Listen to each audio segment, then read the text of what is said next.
जय जय जय नमोस्तु नमोस्तु नमोस्तु नमो हरिन्ताणं नमो सिद्धाणं नमो हरियाणं नमो वैज्ञाणं नमो लोये सविसाहुणं मंगलम भगवान वीरो मंगलम गौतमो गणी मंगलम कुंदकुंदाद्यो जय धर्मोस्तु मंगलम सर्वमंगल मांगल्यम सर्वकल्याणकारकं प्रधानं सर्वधर्माणां जयनं जयतु शासनम्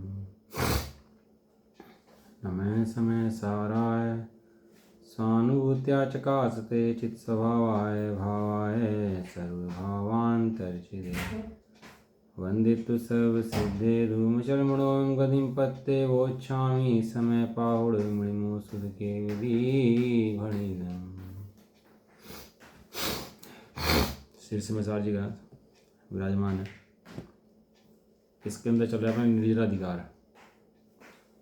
निर्जराधिकार के अंदर गाथा नंबर 2-3 चलेगी अब जा। कलश पढ़ा था हमने इससे पहले 138, जिसमें आया था कि यह तेरा स्थान नहीं है, यह तेरे रहने का स्थान नहीं है, तेरे सोने का स्थान नहीं है, जो मोह का स्थान है उससे दूर तेरा स्थान कौन सा स्थान है? चैतन्य का स्थान है। तो इसलिए तू ये अपद में जो अपद हैं इनमें रमण मत कर, और जो तेरे पद हैं उसमें ही तू रमण कर। संबोधन देता हे अंध प्राणियों। कभी आचार्य देव कहते हैं भव्य जीवों, कभी कहते हैं हे अंध प्राणियों। एक ही जीव को दो संबोधन है। दो संबोधन किस लिए हैं कि जब जीव को समझाना होता है तो भव्य जीव कहते हैं, और जब जीव समझाने के बाद भी नहीं समझता तो कहते हैं अंध प्राणियों, मूर्ख प्राणियों। दोनों ही शायरी जिनवाणी माता की हैं समझाने की। आचार्य कुंदकुंदेव हैं इसके जो लेखकार हैं, जो रचना करी है ग्रंथ की, उनके द्वारा संबोधन दिए गए हैं। अब गाथा नंबर हमारी आएगी 203। देखो पढ़ते हैं। अब यह पूछते हैं कि हे गुरुदेव वह पद क्या है? उसका उत्तर देते हैं। अब पूछते हैं आचार्य से कि आचार्य जो आप कह रहे हो पद है, अब पद में मत जाओ, पद में आओ। तो हम तो ऐसे ही मान रहे हैं कि देही मेरा पद है, ये जो बाहर में पद मिल गया मेरे को, राजा बन गया, मंत्री बन गया, कुछ भी बन गया, ये पद मेरे पद हैं। माता बन गई, पत्नी बन गई, यही मेरे पद हैं। इसके अलावा ऐसा कौन सा पद है जिस पद की आप बात करते हो? ऐसा कौन सा पद है जहाँ आप रमण करते हो, जिसमें आप रमण करना चाहते हो? वो पद मेरी समझ में नहीं आता। वो पद कौन सा पद है? आप कहते हो पद है, या दुनिया में तो सब लोग इसी पद को अपना मत माने बैठे हैं, और दुनिया के अंदर जितने जीव हैं सब इन पदों में ही अपना पद ढूंढते हैं। इन पदों को पद कौन मानता है? अपना अपना मान जिसे तू खिला पिला कर करता पुष्ट, अवसर मिलने पर वो ही जन करते तेरा महा अनिष्ट। इस देह को अपना मानता है ना। जड़ तन में आत्मत बुद्धि सकल दुखों का है दृढ़ मूल, देहाश्रित भावों को अपना मान भयंकर करता भूल। जिस तन में जाता है चेतन उसी रूप बन जाता आप, फिर उसके परिवर्तन को लख होता है तुझको संताप। त्याग देह की ममता सारी, सद्गुरुओं के चरण उपास, तो छूटेगा यहाँ सहज में तेरा दुखदाई भवपाश।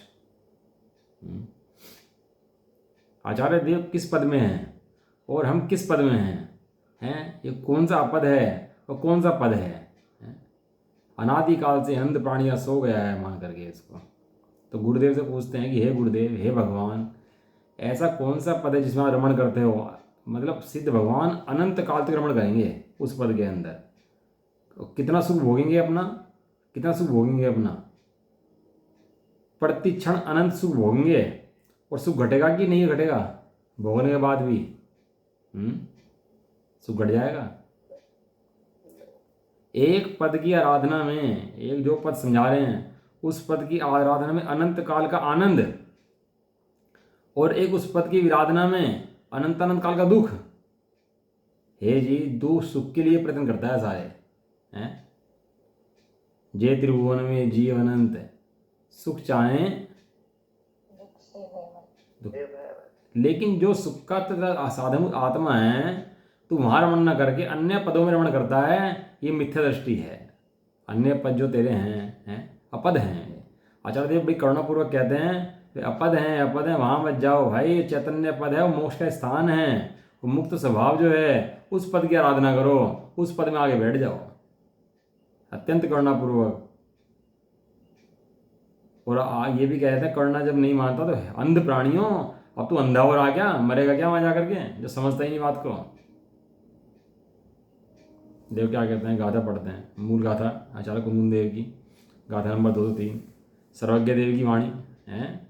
सुबह सुबह देखो, इस टाइम तो दिव्य ध्वनि लिखने का टाइम होता है, और दिव्य ध्वनि में भी ये बात चल रही होगी, जो बात यहाँ शास्त्र खोल के चलती है। ये मेरी बात नहीं है, ये शास्त्र की बात है। शास्त्र में वही लिखा है जो दिव्य ध्वनि चल रहा है, यानी साक्षात दिव्य ध्वनि का समझण का पान होता है यहाँ पर बैठ। क्या कहते देखो, आदम, पहले मैं पढ़ दूंगा गाथा, फिर सब लोग पढ़ना साथ मिल गए, है ना।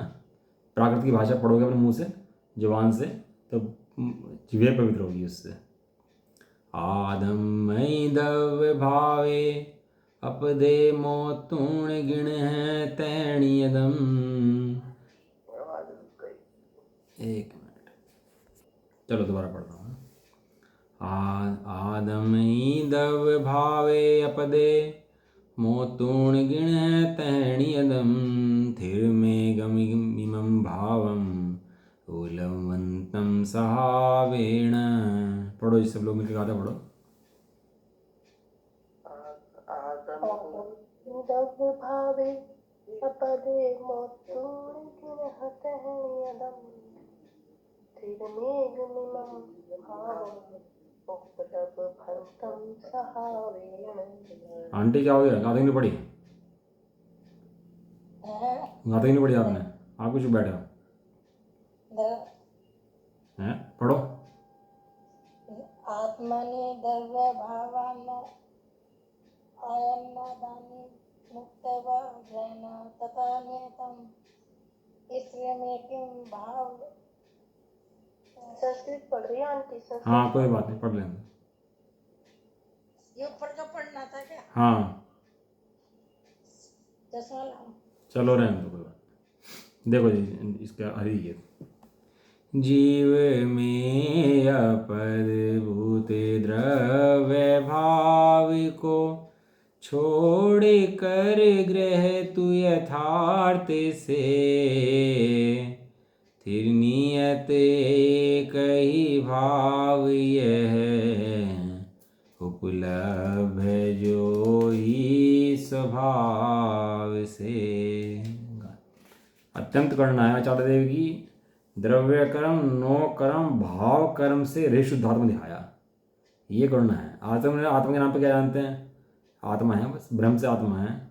लेकिन जो आत्मा प्रत्यक्ष अनुभूति का वेदन है, भाव कर्म से भी रहित जो आत्मा है, वो आत्मा आचार्य देव ने दिखाया। अभी हमें क्या लगता है, भाई प्रणाम सुधारो, प्रणाम करो, ये जानने देखने वाला कौन है, मैं ही तो हूँ।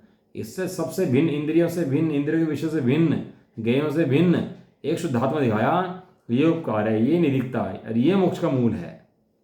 ये शुद्धात्मा जो है ना, ये किसका मूल है? मोक्ष का मूल। द्रव्य कर्म, भाव कर्म, नो कर्मों से रहित है, हैं? अभी द्रव्य कर्म तो पुद्गल के होते हैं, नो कर्म भी पुद्गल के होते हैं, उनसे सब भिन्न मान लेते हैं। लेकिन जो अपने अंदर उठने वाले विकार हैं, उन विकार से भी ज्ञान स्वभाव भिन्न है। तो कमाल की बात है। ऐसी दृष्टि किसी बिरले जीव की होती है, जिसका मोह छटना हो उसकी होती है, जो मोह जाना हो उसकी होती है। गाथार्थ, आत्मा में आत्मानि अपदानी अपदभूत द्रव्य भावान, द्रव्य भाव को मुक्तो मैंने छोड़कर, नियतम मैंने निश्चित करता है, नियत करता है, स्थिरम स्थिर करता है, एकम मैंने एक, इमम यह, इस प्रत्यक्ष अनुभव गोचर भावम भाव को स्वभावेन उपलभ्यमानम, जो कि आत्मा के स्वभाव रूप से अनुभव किया जाता है उसे, तथा हे भव्य जैसा है वैसा ग्रहण कर, यह तेरा पद है। ये तेरा पद है। कोई अपने सिंहासन पे ला दे, राजा हो कोई हट गया हो और दोबारा पद दे उसको कि तुम राजा हो, बैठो यहाँ पर आ गए, तो उसको लगता है मैं राजा हूँ। ये कहते हैं चैतन्य पद तेरा पद है। ये तेरे पद नहीं है, ये सब पद नहीं अपद हैं। इन सब अपदभूत भावों को छोड़कर जो तेरा पद है, तेरा पद कैसे निश्चित है, स्थिर है, एक है। 3 चीजें दी इसके अंदर। कितनी दी? निश्चित है। निश्चित माने कहीं कहें निश्चित है। निश्चित किसे कहते हैं? कि भैया होगा भी नहीं भी होगा, ऐसा है कि है। निश्चित है, ये होगा, ऐसा ही होगा। मैं ऐसा ही हूं, मैं हूं, निश्चित है, ये स्थिर हूं। स्थिर हूं कि अस्थिर हूं, कभी चला गया कभी आ गया, ऐसा ही अस्थिर हूं कि स्थिर हूं। स्थिर देखो, द्रव्य में कहीं चला जाए, क्षेत्र में कहीं चला जाए, काल में कहीं चला जाए, भाव में कहीं चला जाए, तो ऐसा लिखा ना द्रव्येन खंड्यामी, ना क्षेत्रेन खंड्यामी, ना कालेन खंड्यामी, ना भावेन खंड्यामी। मैं एक शुद्ध द्रव्य हूं। क्षेत्र से खंडित नहीं होता, काल से खंडित नहीं होता, क्षेत्र से खंडित नहीं होता, और भाव से भी खंडित नहीं होता। कि भैया हुंडा सुनने का पंचम काल है, अरे तो मेरा क्या बिगड़ गया? नरकों में नहीं बिगड़ा, इस काल में क्या बिगड़ेगा मेरा? मैं तो वही कभी हूँ नहीं हूं, स्थिर हूं, एक हूं। कितना हूं मैं? एक। पर्याय अनेक हैं, भाव कर्म अनेक हैं, कर्म अनेक हैं, इंद्रियां अनेक हैं, लेकिन मैं कितना हूं? ये इंद्रियां आँख जानती है, कान जानती है, सब इंद्रियां जानती है, अलग अलग विषय करती हैं, लेकिन आत्मा कितना है अंदर जाने वाला? आत्मा 5 है कि आत्मा एक है? आत्मा एक। हाँ, एक। इस प्रत्यक्ष अनुभव गोचर, क्या लिखा आचार्य देव? अब आचार्य देव देख के कहते हैं अपने आप को प्रत्यक्ष अनुभव गोचर। और किससे कहते हैं? यदि अनुभव गोचर ना कर सकता होता तो नहीं कहते। क्या कहा? अनुभव गोचर कर रहे हैं और ये जानते हैं, ये जो पढ़ सुन रहा है ये भी अनुभव गोचर कर सकता है, इसलिए पढ़ा रहे हैं। यदि अनुभव गोचर ना कर सकता होता तो पढ़ाते भी नहीं, कहते भी नहीं। जानते हैं कि कपड़े वाले भी कर लेंगे कि भाई साहब अनुभव में कोई दिक्कत नहीं आती, वो चीनी की वो जो मीठा है ना, वो जो मिठास है, कोई नग्न पुरुष अपनी जुबान पे रखे ही कपड़े वाला रखे, मिठास तो आती कि नहीं आती? वह नग्नपना बाधक है क्या उसके अंदर? नग्नपना साधक होगा और कपड़े वाले बाधक होगा, ऐसा नहीं है। ऐसी आत्मा का अनुभव जैसे मिठास आती है ना, ऐसी आत्मा का अनुभव बाधक नहीं है। नरक के नारकी को हो जाए, तिरंज के तिरंज को हो जाए, सुअर को हो जाए, मेंढक को हो जाए, हो गया था ना उसको। राशनिक के 100 तक फुदकता हो हाथी के पैर के तले आ गया था। भगवान की भक्ति का असर चढ़ा उसको कि भगवान की भक्ति से समय प्राप्त कर लिया उसने। ऐसे इस प्रत्यक्ष गोचर भाव को, जो कि आत्मा के स्वभाव रूप से अनुभव किया जाता है, आत्मा के स्वभाव रूप से अनुभव करोगे तो अनुभव में आ जाएगा, और आत्मा के स्वभाव रूप से अन्य अनुभव करने जाओगे तो अनुभव में बिल्कुल भी नहीं आएगा। क्यों? क्योंकि वो इतने जो क्वालिटी लिखी है ना, वो सब आत्मा की क्वालिटी है, किसी और की क्वालिटी नहीं है। तथा हे भव्य जैसा है वैसा, बताओ शब्द कहाँ पर आया था? और बहुत मुख्य बात में आया था, जैसा है वैसा। णवी हो दिए पमत्तो जान को दूजो भावो एवं नादो जोसो दूसो। जो है वो तो वही है, वैसे ही है, जैसा है उसको वैसे ही ग्रहण कर ले। अब जो 3-5 मतलब लगाना 1.5 मतलब लगा देना इसके अंदर कि जो परिणाम तो बहुत तरह के आ रहे हैं, हमारे परिणाम तो बहुत खराब हो रहे हैं, कर्मों को तो बहुत तरह का है, और उसका कर्मों को तो ऐसा है, मेरा ऐसा है। अब 1.5 मतलब लगाने बैठ जाना। क्या कहा? जैसा है वैसा। बताओ अब हम भगवान हैं कि नहीं है? मैं भगवान हूँ कि नहीं हूँ? अपने अपने बारे में सब विचार करो, भगवान है कि नहीं है? और जैसे भगवान है ऐसे भगवान है कि नहीं है? बिल्कुल वैसे ही है, बस प्रत्यक्ष है कि नहीं है? कि हाँ मैं उतना ही हूँ और प्रत्यक्ष हूँ। परोक्ष की बात नहीं है, प्रत्यक्ष की बात है। देखो टीका कह रहे हैं इसकी, और इसमें वो कलश भी बहुत सुंदर आएगा इसका टीका। वास्तव में इस भगवान आत्मा में क्या लिखा?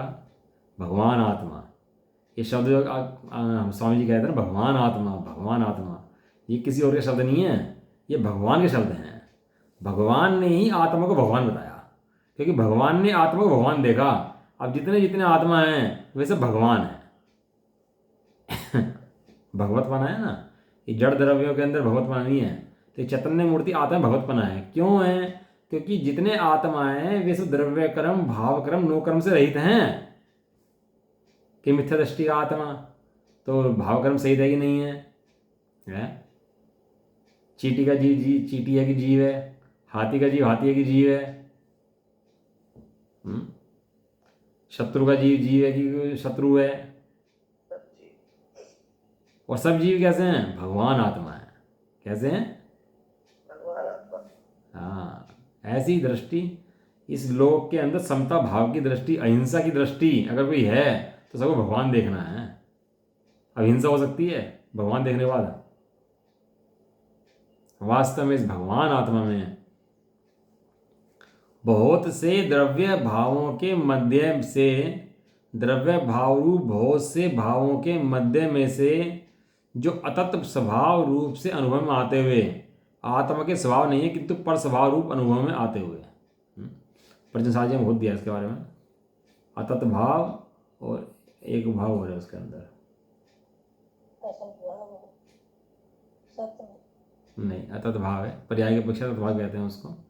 तो दो भाव है उसके अंदर, मुझे याद नहीं आ रहा है, एक द्रव्य की अपेक्षा है, पर्याय की अपेक्षा है। तो उसको जो पर्याय खुद की होती है ना, तो लेकिन पर्याय अपनी होने पर भी उसमें द्रव्य नहीं जाता, इसलिए उसको कहते हैं अतत भाव। अतत माने उस रूप ना होना, तद्रूप ना होना, तद्रूप ना होना उसको कहते हैं अतद रूप। समझ में आया?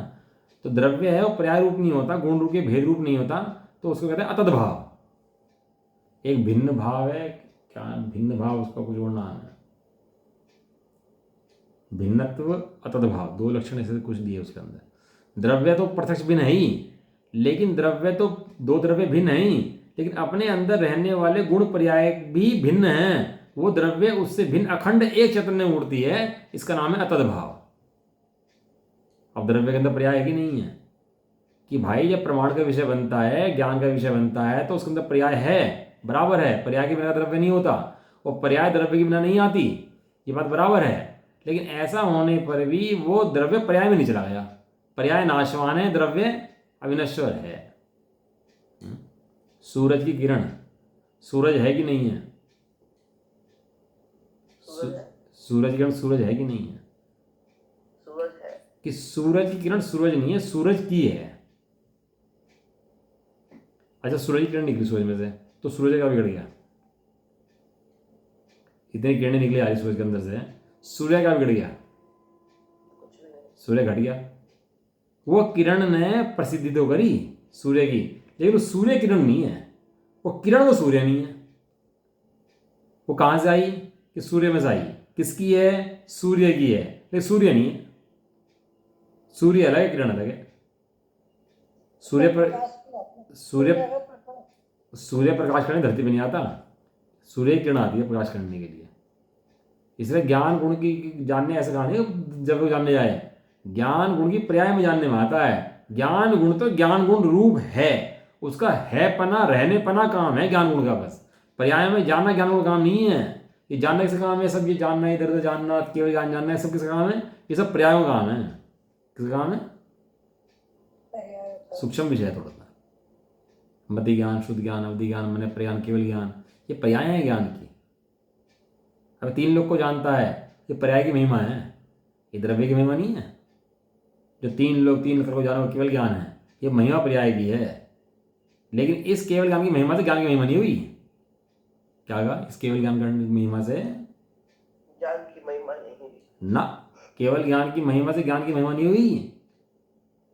अतः भाव है, अनुभव में आता है। लेकिन जैसे सूर्य की किरण कितनी तेज हो, लेकिन वो सूर्य नहीं है, ऐसे ही यहाँ केवल ज्ञान हो जाए तो भी वो ज्ञान नहीं है। ज्ञान भिन्न अखंड ज्ञान का तो ज्ञान रूप रहना काम है, वो तो वही है, इसका नाम है वो तो वही है। अब अनुभव में केवल ज्ञान नहीं आएगा, अनुभव में ज्ञान आएगा। सूक्ष्म विषय विचार करना बहुत गंभीर विषय भी है। और अभी महिमा में ज्ञान की पर्याय की बहुत आती है, लेकिन वो सादा ज्ञान, सामान्य ज्ञान जो पीछे बैठा, वो कैसा है? उसको देखना चाहिए। एक होती है महासत्ता, एक होती है अवान्तर सत्ता। 2 सत्ताएं दी हैं उसके अंदर, प्रज्ञा जी के अंदर। कौन कौन सी दी है? महासत्ता और एक अंतरसत्ता। अवान्तर सत्ता। महासत्ता माने जो सत्ता है, महा है, और उसके जो परिणमन है वो अवान्तर सत्ता, उसके बाद के भेद अवान्तर सत्ता। महासत्ता ना हो तो अवान्तर सत्ता किसकी? अब ज्ञान ना हो तो केवल ज्ञान किसका? ज्ञान ना हो तो मति सुधान किसके? तो इसलिए वो महासत्ता कौन है? वो एक खंड रूप रहने वाला ज्ञान जो है वो महासत्ता है। इसलिए ज्ञान की इतनी महिमा करी। सब शास्त्रों के अंदर हमारे 6 ऑप्शन ज्ञान की महिमा नहीं है और केवल ज्ञान की महिमा नहीं है। महिमा किसकी है? महिमा ज्ञान स्वभाव जो अखंड एक रूप रहने वाला है, जिसके आधार से केवल ज्ञान प्रकट होता है, उस ज्ञान की महिमा है। अब पैर मत फिसल जाना जहां से भी। पैर फिसलेगा तो नीचे गिर जाएगा। क्यों? कि केवल ज्ञान को, पर्याय को आप जान लिया ना तुमने, महिमावान, तो तेरा ज्ञान ढक गया। पैर नहीं फिसलना चाहिए बिल्कुल भी। क्या कहा? तूने केवल ज्ञान को महान मान लिया, इसका मतलब तूने ज्ञान को हीन मान लिया। अब बताओ, केवल ज्ञान महान है कि ज्ञान महान है? ज्ञान महान है। ज्ञान महान है, ये बात। ज्ञान महान है। ज्ञान में से केवल ज्ञान आएगा, केवल ज्ञान में से ज्ञान नहीं आएगा। अब तू महिमा कर रहा केवल ज्ञान, केवल ज्ञान, केवल ज्ञान, और जो ज्ञान सुबह सिसक रहा, बैठा हुआ, रो रहा, बैठा हुआ कि अरे जिसमें से ये आ रहा है तू उसको देख ही नहीं रहा।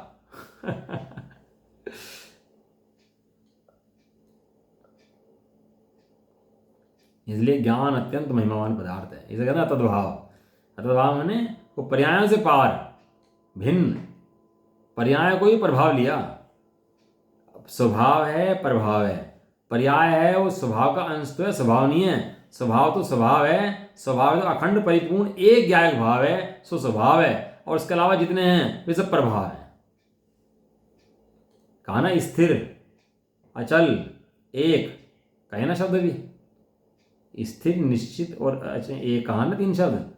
तीनों के अंदर शब्द में देखो द्रव्य की महिमा है। तीनों के अंदर द्रव्य आया, पर्याय है तीनों के अंदर। आचार्य देव ने एक एक शब्द के अंदर द्रव्य की महिमा इतनी कराई है। दृष्टि के अंदर द्रव्य ना आए ना इसकी, तो खाली ज्ञान का विषय उनके रह जाता है और समय दर्शन छूट जाता है इसका।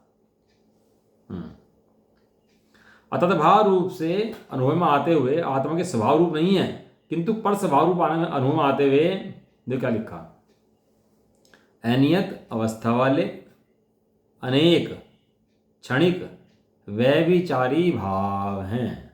अनियत माने नियत नहीं है, निश्चित नहीं है, अनेक हैं, क्षणिक हैं, व्यभिचारी हैं। क्या है? व्यभिचारी। ऐसा समझा, मोक्ष की कतरनी। कतरनी किसे कहते हैं पता है? चूहा है, कपड़े में छोड़ दो तो कपड़े को क्या करता है? कतरता है। ऐसे शुभ भाव, पर्याय, मोक्ष की परिणति, पर्याय के प्रति अपनापन, ये मोक्ष को कतरती है। कतरन है मोक्ष की। ये व्यभिचारी लिखा। व्यभिचारी किसे कहते हैं? कोई स्त्री हो अपने घर की और बाहर में जाए अन्य पुरुष साथ, तो क्या कहते हैं उसको? व्यभिचारी, व्यभिचारिणी स्त्री। अच्छा सो थोड़ा ना है। तेरी परिणति छोड़ के बाहर में जाती है तो व्यभिचारिणी है भैया। व्यभिचारिणी भाव है। वे सब स्वयं अस्थायी होने के कारण स्थाता का स्थान अर्थात रहने वाले का नहीं हो सकने योग्य होने से अपदभूत है। वो स्वयं अस्थायी है, वो दूसरे को जगह कैसे देगा? गाड़ी का पहिया है, चलता रहता है, तो जो उसके पैर पर बैठ के यात्रा करना चाहेगा तो मरेगा भाई। स्वयं इस अस्थिर है। जो स्वयं अस्थिर है तो दूसरे को स्थिरता कैसे देगा? ये बताओ। एक भिखारी ने दूसरे भिखारी से भीख मांग ली, और भिखारी कहेगा भाई मैं तो खुद ही भिखारी हूँ यार, तुझे क्या भीख दूँ? मैं तो खुद मांगने बैठा। और पर्याय गजब है, मतलब ये बात है। पर्याय मतलब पर्याय का आश्रय ढूंढ रही। अब जो पर्याय जा रही है वो कह रही मैं खुद मर रही हूँ, तुझे कहाँ से आश्रय दूंगी? पर्याय का आश्रय कौन है? पर्याय का आश्रय द्रव्य है जो स्थिर है, एक है, अखंड है। पर्याय का आश्रय पर्याय नहीं होती। पर्याय का आश्रय कौन होता है? क्यों होता है? क्योंकि स्थिर है, स्थायी है। पर्याय चलायमान है। इसलिए क्या है पर्याय? अपदभूत है। इन पदों में मत रहो भैया, तुम्हारा चैतन्य पद है, उस चैतन्य पद में आओ आओ, उसमें रमण करो, ऐसा कह रहे। और जो तत्स्वभाव, अब यहाँ पे तत्स्वभाव आया, आत्म स्वभाव रूप से अनुभव में आता हुआ, एक तत्व हुआ एक अतत्व हुआ। अतत्व मने मुझ रूप नहीं है, और तत्व मने जो मैं हूं मुझ रूप हूं, वो ऐसा आत्म स्वभाव वो अनुभव में आता है। अनुभव में आता ही नहीं आता। अजय बताओ, आवाल गोपाल सबको आत्मा ही अनुभव में आ रहा है, कुछ और अनुभव में आ रहा है? ये जितने विषय हैं, खाने के पीने के सब हैं, सब चीजें हैं, ये अनुभव में आ रही, ज्ञान अनुभव में आ रहा है। एक ज्ञान हटा दो, ज्ञान से तो पता लग रहा है, ज्ञान से जानने वाले ज्ञानी अनुभव में आ रहा है। ये गे हैं सब, ये ज्ञानी गेयों में सुख मानता है, गेयों से ज्ञान जानता है, लेकिन गेयों से ज्ञान जानने पर भी गेयों से ज्ञान नहीं है।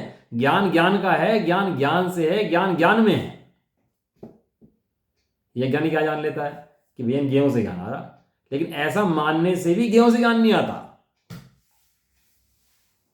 क्या कहा? ऐसा मानने से भी गेयों से ज्ञान नहीं आता। ज्ञान ज्ञान से आता है, ज्ञान गेयों से नहीं आता। एक गजब की बात है भैया। पर थोड़ी सी भ्रांति इतनी सी कि ज्ञान में झलकते हैं गे, इसको उत्पन्न होती है भ्रांति कि गेयों से ज्ञान आ रहा है। भाई इतनी सी भ्रांति के कारण पूरा संसार अनादिकाल चल रहा है। और जहाँ इतनी भ्रांति थोड़ी कि गेयों से ज्ञान नहीं आता, गेयों से सुख नहीं आता, गे मात्र गे हैं और ज्ञान ज्ञायक है, ज्ञायक में सुख है, ऐसी दृष्टि होते ही जीव का पखवाड़ा बढ़ जाता है, पूरा का पूरा पूरा अंतर बढ़ जाता है। इसलिए उसे एक खंड ज्ञान की महिमा करेगी। अब जो होता है होने दें, हाँ होने दें। हम तो गरीब हैं, बेचारे हैं, हमें कोई पूछता नहीं है, हमारे तो ऐसे कर्म को दे है, और ऐसा है और वैसा है तो क्या करें कि कुछ मत कर, तो ज्ञान स्वभाव है, तो इनको भी जानता है, तो ऐसा जान। तो क्या कह रहे, जो एक अनुभव में आता हुआ नियत अवस्था वाला एक नित्य अव्यभिचारी, अव्यभिचारी माने जो शीलवंत है, जो घर में बैठी है स्त्री अपने पति की सेवा करती है, वो अव्यभिचारी भाव चैतन्य मात्र ज्ञान भाव है। वह एक ही स्वयं स्थायी होने से, देखो स्थायी जो है ना वही ठिकाना दे पाएगा आपको।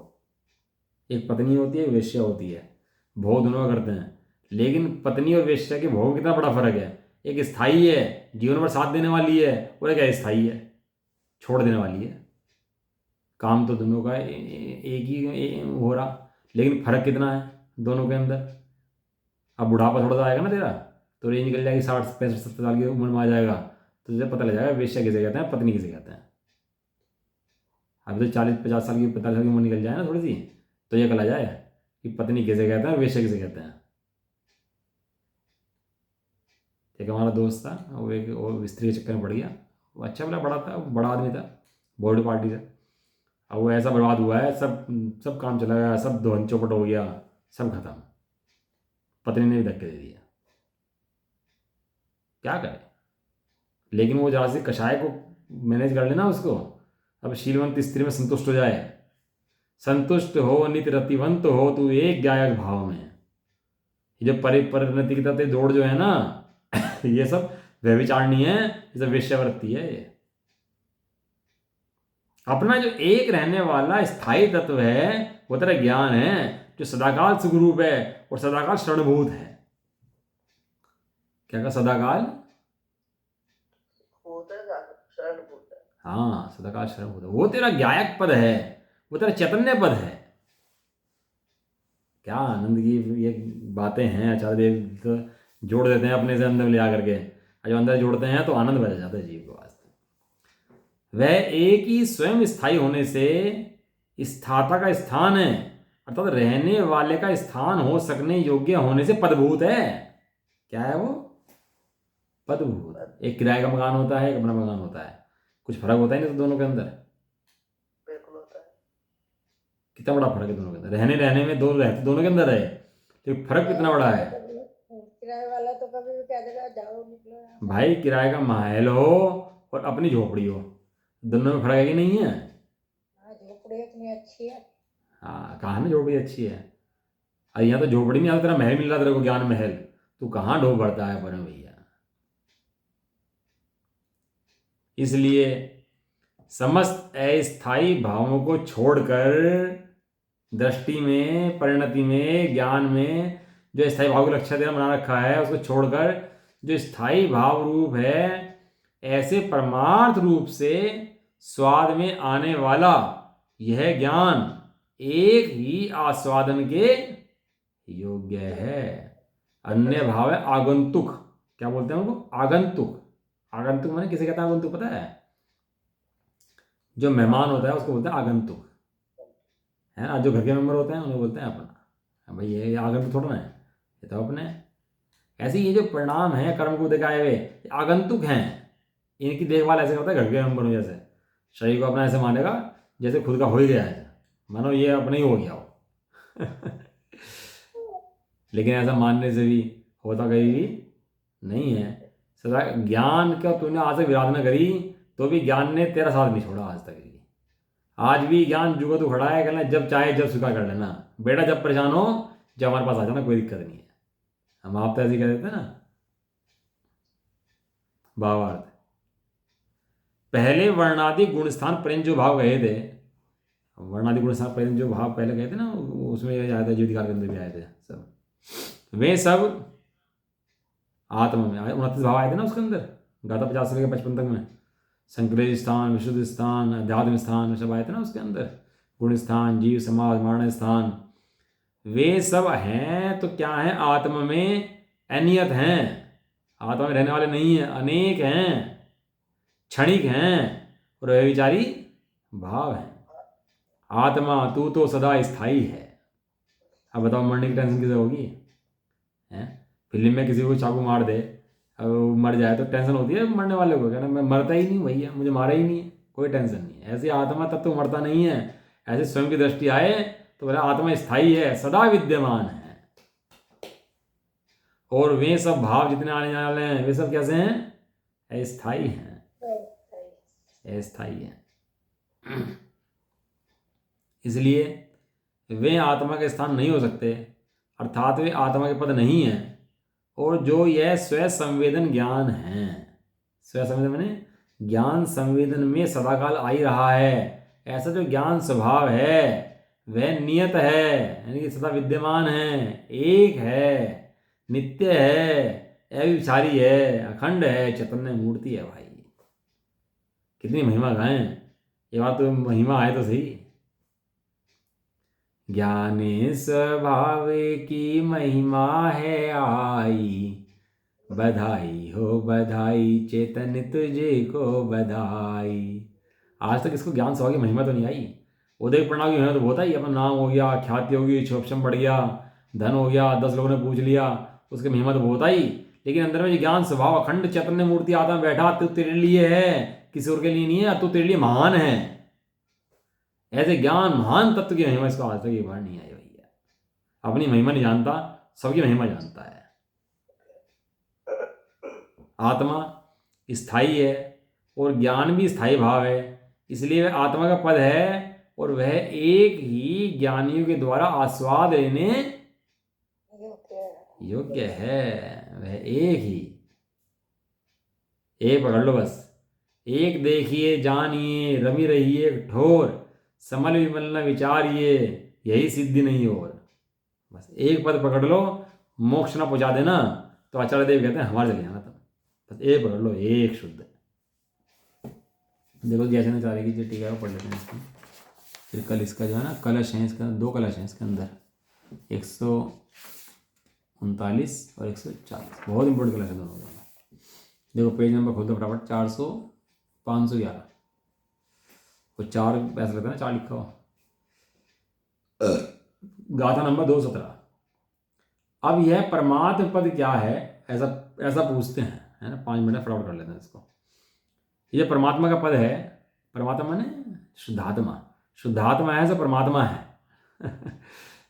एक तो भगवान परमात्मा है, लेकिन भगवान का परमात्मा कहाँ से आया? यदि यहाँ शुद्धात्मा ना होता तो भगवान का आत्मा निकल के नहीं आता। कि भगवान का आत्मा निकल के आया, उन्होंने यहाँ दिखाया कि पूर्ण शुद्धात्मा है, पूर्ण शुद्धात्मा यहाँ पर विराजमान है। यह तात्पर्य ठीक है। अपदे पठानांतर आधार रूप आत्म द्रव्य में जो द्रव्य कर्म तथा भाव कर्म विद्यमान रहते हैं वे सभी विनश्वर हैं। आत्मा के अंदर जो भाव कर्म है विनश्वर है कि रहने वाले हैं, शुभ अशुभ भाव हैं टिकने वाले कि चले जाने वाले हैं, सब चले जाते स्वयं स्वयं चले जाने वाले कि भगाने वाले हैं हाँ बहुत बढ़िया, आप सब स्वाध्यायी ही हो गए, सब समझ गया, समय सारी पढ़ लिया ना, आधे से ज़्यादा हो गया लोग, तो सब समझदार हो गया है। विद्यमान वे सभी विनश्वर हैं ऐसा जानकर छोड़कर हे भव्य ग्रहण करो स्वीकार करो। क्या बोलते हैं? हे भव्य ग्रहण करो स्वीकार करो। प्रश्न किसको ग्रहण स्वीकार करें? तो उत्तर दिया कर्म पने को प्राप्त आत्म पदार्थ को ग्रहण स्वीकार करो। कर्म पने मैंने आत्मा का कर्म क्या है? या पुद्गल कर्म की बात नहीं चल रही, आत्मा का कर्म क्या है? कर्ता ने कर्म को, है ना वो सब। तो ज्ञान ने ज्ञान को, तो किसको ग्रहण करो? वो ज्ञान को ग्रहण करो। कर्म पने को प्राप्त आत्मा, ज्ञान को प्राप्त आत्म पदार्थ को ग्रहण करो स्वीकार करो। प्रश्न कैसे आत्म स्वभाव को स्वीकार करें? आत्म स्वभाव कैसे स्वीकार करें? तो उत्तर कहते हैं तुमसे संबंधित नियत आत्म स्वभाव को स्वीकार करो। आत्म स्वभाव किससे संबंधित है? कि मैं ही तो हूं, कोई और है क्या आत्म पदार्थ? कहीं और से आना है क्या? है कौन है वो आत्म पदार्थ? कि मैं ही तो हूं। जैसा शरीर में अहम बुद्धि है ऐसा आत्मा में अहम बुद्धि आ जाए अपनी। तुमसे संबंधित आत्म स्वभाव को स्वीकार करो। प्रश्न कैसे आत्म स्वभाव को स्वीकार करें? वो कैसा है? तो उत्तर देते हैं जो स्थिर अविनाशी है। कैसा है? स्थिर है और विनाशी है। अविनाशी है, जिसका कभी विनाश नहीं होता, अनादिकाल से आज तक विनाश नहीं हुआ है। चार गतियों में दुख दिखाए, यहाँ गया वहाँ गया, यहाँ गया वहाँ गया। तो जैसे दुखी होना होता है ना, तो बहुत दुखी होता है। सबसे ज़्यादा जीव दुखी छटाली पैदा करके बहुत होते हैं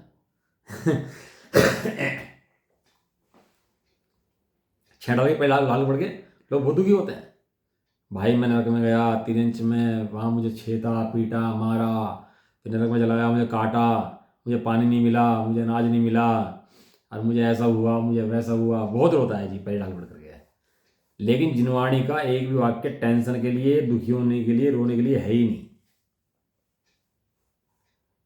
जिनवाणी के जितने वाक्य हैं वे सब शुद्धात्मा में ले जाने के लिए हैं और आनंद के लिए हैं और ज्ञान के लिए हैं। समझ आया? जिनवाणी कहीं रुलाती नहीं है। जिनवाणी माता कि जैसे दयावान बैठ गए, रोने बैठ गए, और प्रथमा ने कहानी चलाई तो पीछे म्यूजिक चला दिया रोने वाला, लोग भी भावुक हो रहे, रो रहे बैठ करके हैं। ऐसा कि रामचंद्र जी ने सीता को छोड़ दिया जंगल में, तो बैठ कर रो रहे, भैया बेचारी सीता जंगल में कैसे रहेगी, बेचारी अंजना जंगलों में कैसे रहेगी। अरे वहाँ जहाँ भी दिखाया ध्रुव का बल दिखाया है। जंगलों में गई तो भी ध्रुव नहीं बिगड़ा, नरकों में गया तो भी ध्रुव नहीं बिगड़ा, तिरंचों में कटा पिटा तो भी ध्रुव नहीं बिगड़ा। तो आनंद की बात है कि दुख की बात है? आनंद की। ये तो आनंदकारी बात है। ये आनंद की बात है कि दुख की बात है? बताओ मुझे। आनंद की बात है। हाँ, ये तो मेरा कुछ नहीं बिगड़ा आज तक भी, ये तो आनंद की बात है। ये दुखी होने की बात नहीं थी। जिनवाणी में कोई दुखी होने की बात नहीं है। जहाँ दुख दिखाए हैं वहाँ दुख दिखाकर ये दिखाया कि तू तेरा कुछ नहीं बिगड़ा, दुख पुद्गल कर्म के हैं, पुद्गलों के हैं, तेरे अंदर दुख नहीं है क्या गजब है भैया। जो स्थिर अविनाशी है, एक असहाय है। कैसा है? असहाय। सहायता जो पड़ जाएगी मेरे को, भगवान मुझे बनाएंगे, भगवान मुझे बताएंगे क्या करेंगे, कौन मुझे क्या करेगा। असहाय तत्व है। ज्ञान सदाकाल स्वयं चल रहा है, समय उठ रहा है किसी की सहायता के बिना। यह प्रत्यक्ष अनुभव गोचर है। खुलासा हो गया, आप विशेष पढ़ लेना, समय हो गया अभी का, है ना। प्रश्न और किस विशेषता वाला है? उपलब्ध है। क्या लिखा? उपलब्ध है। उपलब्ध करना है कि उपलब्ध है? उपलब्ध है या अनुभव गोचर है। मतलब कितनी गजब की बात है। उपलब्ध की उपलब्धि उपलब्ध को ढूंढता है, तो अंधा है क्या? है अब सुई होगी और सामने पड़ी है, अभी भी तो देखता है, तो अंधा है क्या? उपलब्ध है। किसके द्वारा अनुभव गोचर है? तो उत्तर देना है। अभी मुझे खुलासा करना था इसका, बड़ा आनंददायी बातें हैं, लेकिन अभी समय के अभाव के कारण कर नहीं सकते खुलासा। लेकिन वास्तव में आप लोग अभ्यास करना इसका बाद में, तो बहुत खुलासा है इसके अंदर। अभी चलने का मन नहीं कर रहा आगे, लेकिन अब 2 लाइन पूरी करनी है बस, इसलिए आगे बढ़ रहे हैं। नहीं तो उपलब्ध है के अंदर इतना माल है कि वो तुझात में तो उपलब्ध है, अनुभव गोचर है। किसके द्वारा है? उत्तर, परमात्म सुख अनुभव स्वरूप स्व संवेदन ज्ञान स्वभाव के द्वारा अनुभव गोचर है। अनुभव गोचर है किसके द्वारा अनुभव गोचर है? कि परमात्म सुख अनुभव स्वरूप स्व संवेदन, स्व संवेदन में प्रत्यक्ष अनुभव गोचर होता है, ऐसे ज्ञान स्वभाव के द्वारा। ज्ञान को स्वयं अनुभव गोचर है। ज्ञान ठूठ नहीं है, अनुभव में आने वाला भी है। प्रत्येक क्षण ज्ञानी अनुभव में,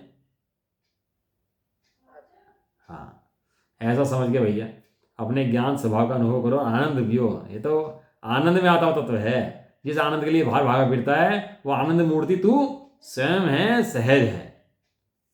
ठीक है ना?